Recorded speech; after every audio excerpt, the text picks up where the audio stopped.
Jeg hedder Lee Levi, og jeg spiller Clara, som er CEO i filmen Hood. Jeg hedder Ali Savandi. Jeg spiller Saman Kamai i filmen Hood. Jamen altså, Hood er jo den bank, som hele bankverdenen taler om. Altså, I er jo bedst in class, og I ved det godt. Vores tilbud lyder således 200 millioner kroner. Vi kender vores værd. Vi går ikke ned under den aftalte pris. 250. Filmen handler om 5 iværksættere, som er under et opkøb. Filmen foregår over 3 dage, hvor vi står og skal til at sælge Hood til en stor dansk bank.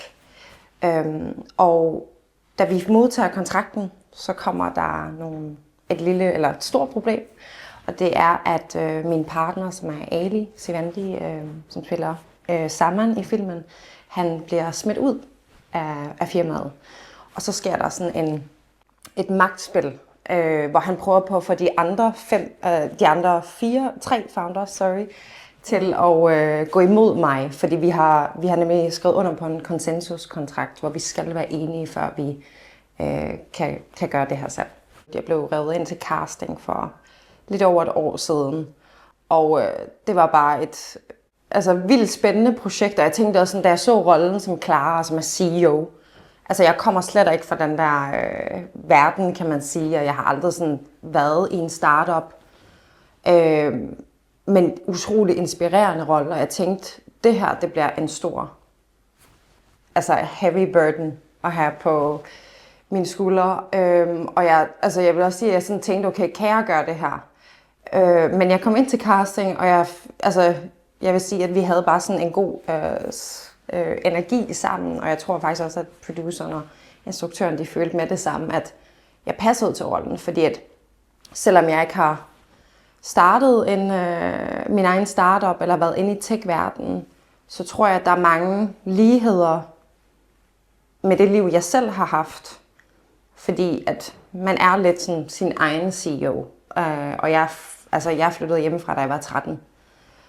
Så du skal virkelig manage. Jeg har virkelig lært at sådan tage responsibility og være min egen CEO. For mig var det vigtigt at få lov til at komme ud og dyrke det her. Og det var ikke løn. Jeg dyrker ikke mit arbejde på baggrund af min løn. Jeg har mit arbejde på baggrund af, at jeg rigtig godt kan lide mit arbejde. Så når man ligesom kan blive motiveret af en historie eller en vision, som ikke er set endnu, så kan man godt blive fanget af det som skuespiller. Og derfor så hopper jeg med på vognen og var rigtig glad for den rolle, jeg har fået. På baggrund af, vi har rigtig mange unge mennesker, som muligvis er lidt ligesom fans eller følger med i ens liv. Og typisk, så hvis jeg bliver ved med at spille kriminel, terrorist eller hårdkogt, der er jo mange, der reflekterer over at se mig i en film, for eksempel. Og så er det ikke historien, der man altid følger med i. Så er det der, man ligesom kan spejle sig i eller reflektere sig selv i. Så jeg er rigtig glad for at få lov til at skulle spille den her rolle på baggrund af, det smitter af måske på andre unge mennesker, som godt kunne ligne Saman. Thomas er sikker på, at garantierne er standard. Det er okay normalt at blive lidt nervøs for ens første exit. 250 mil, er det svar? Vi har stor beundring for jeres arbejde. Stærk UX, unik IP, succesrige marketingskampagner. Sådan nogle film som Hood, det er jo meget sådan amerikansk. Og det er jo lidt og sådan, vi er jo sådan lidt, vi går ud over grænserne, kan man sige. Den er sådan lidt, jeg vil ikke sige, det er Wolf of Wall Street inspired, men den er meget sådan, det er ikke typisk dansk. Og jeg tror, i Danmark, der er vi meget vant til de der familiedramaer og kærlighedsfilm, som også er det, vi er super gode til, krimier og sådan noget.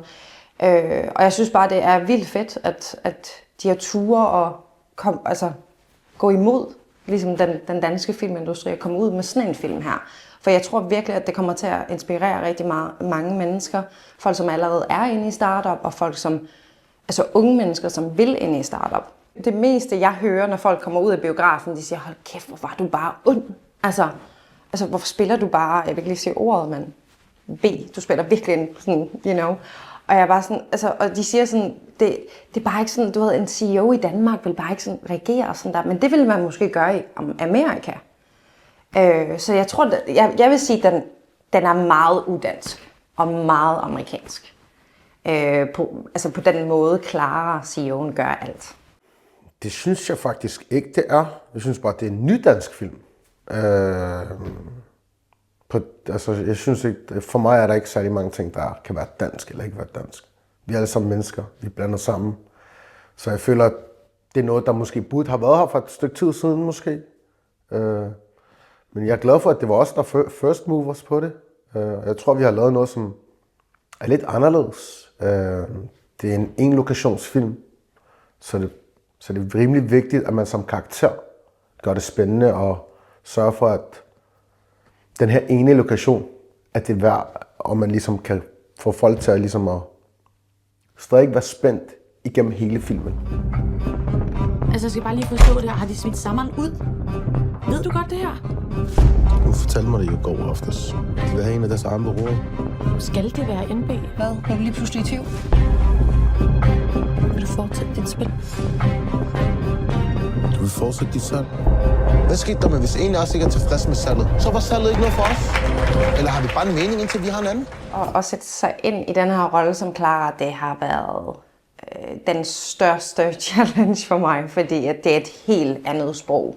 Og jeg kunne også se de andre skuespillere, som var med, altså de store skuespillere, vi har haft med på sættet, der har været nogle rigtig svære udtryk for alle, tror jeg. Altså det er jo et helt andet sprog. Og det har været... Altså jeg vil sige, den her rolle, jeg tror alt efter den her rolle bliver nemmere for mig, fordi jeg filmede en film i Italien her i foråret, og det var min første sådan international hovedrolle. Og jeg havde meget sådan screen time, men da jeg kom, på sættet, og da jeg havde de her replikker, jeg var bare sådan, er det? Fordi man er vant til, altså på Hood, det var så tungt. Altså replikkerne, dialogen, alt var så tungt. Der er så mange ligheder med Clara og Lee.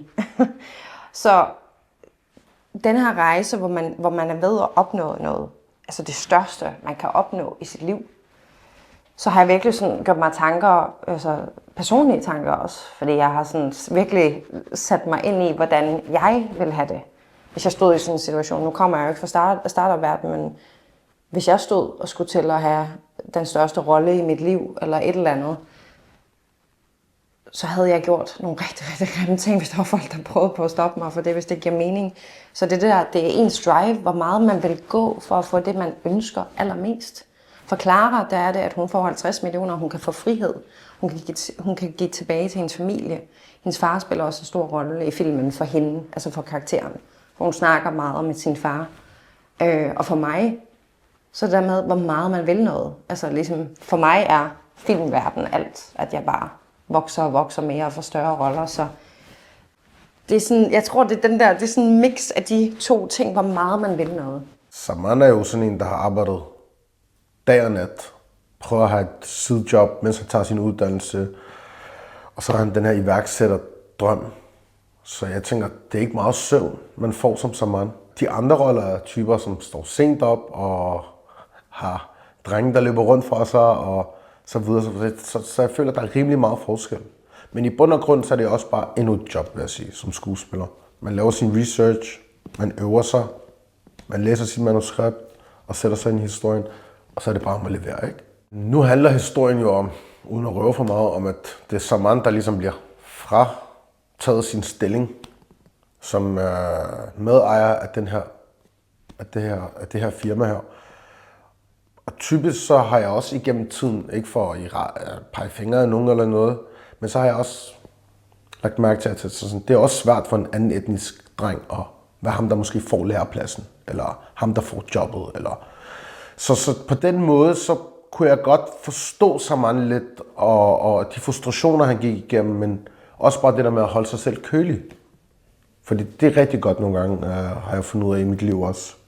Og lige røre sig selv på øreflapperne og lige sige, nu mærker vi lige jordforbindelsen og lige tager det roligt, ikke? Så det var den kombination, Saman havde. Han var meget rolig, men stadig ikke meget ked af det, men stadig ikke var meget god til at spille spillet. Du åbner dig for meget, så du ender med at være sårbar. Og i den verden, du er på vej ind i, er der ingen kære mor. Og slet ikke hos mig.